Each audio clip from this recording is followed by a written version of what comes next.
I have the pleasure of attending some of Karen's events in Jakarta, which ranged from press conference, gala dinner to public lectures. And I wasn't the only one who was moved by her speech. Many people, young and old, executives and students, people with different religious backgrounds, can connect with her ideas and her desire for a more compassionate world.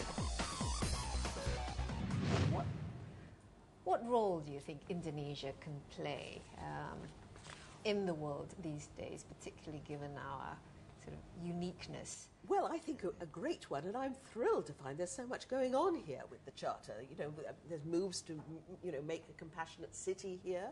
Compassionate schools are happening. I think it's just wonderful. And it's been very pleasing to me that so many Muslims have taken the initiative here, because this is, since 9/11, we've been continually saying, Muslims have been continually saying, and I've been on the platform with them, Islam is not this, Islam is not intolerant, Islam is...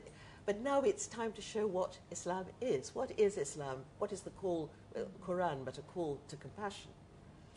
To live, to create a just society where people look after one another, look after the poor, and share their wealth. And that's your task in life. That's your jihad.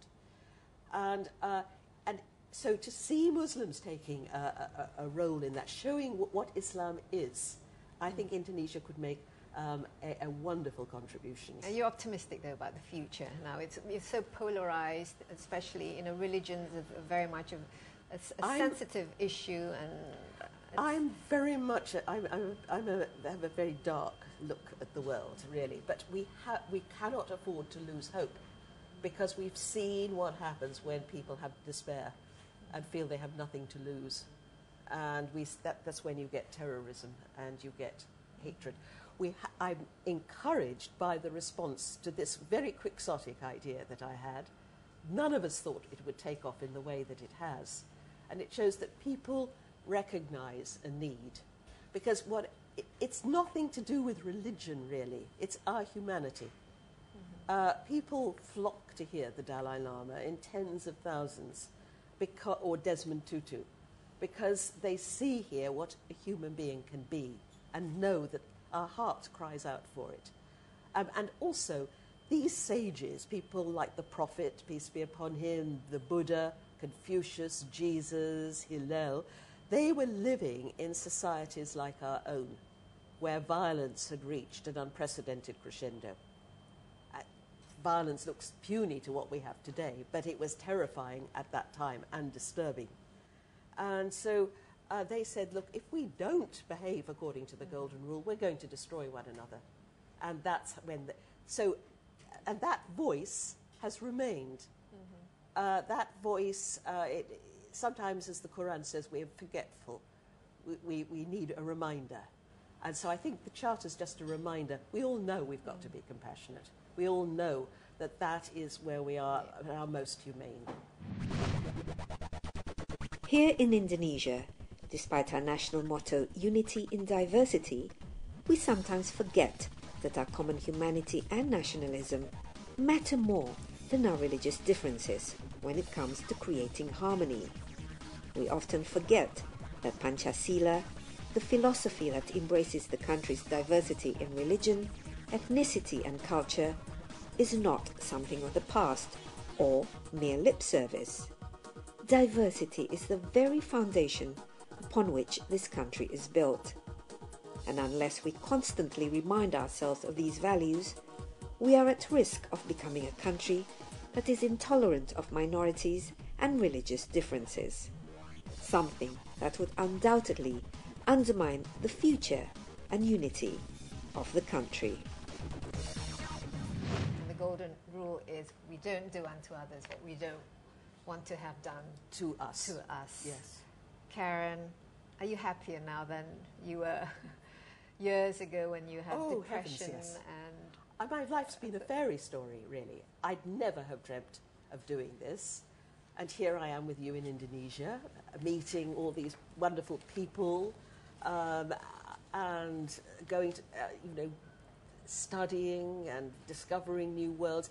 I've had the most privileged life for the last 20 years or so.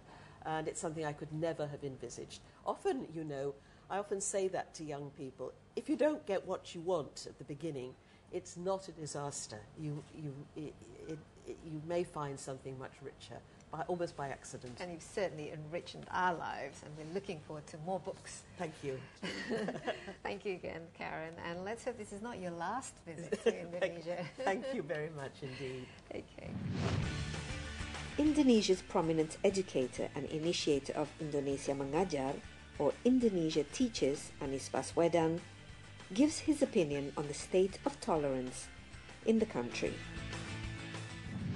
And today, yes, we do have individuals, groups expressing violence, but we have no less people expressing compassion, tolerance, willingness to respect one another. And this is, we need to expose. And if we send that message to the people of Indonesia, look, these are the excellent example of tolerance. It will help to spread. Instead of this as an example of intolerance, we are helping them to spread. Let's do it otherwise. And let's celebrate compassion. Let's give appreciation to those who will become the example, just the way the Prophet Muhammad, peace be upon him, has been doing for years and years. And this is an example that we know very detail of it. Let's practice it. Let's show the world that me as a Muslim, everyone who's Muslims, everyone who's Indonesians, that this is a nation of compassion. At the end of the day, what lies at the heart of human relations is compassion and not doing to others what you don't want to have done to yourselves.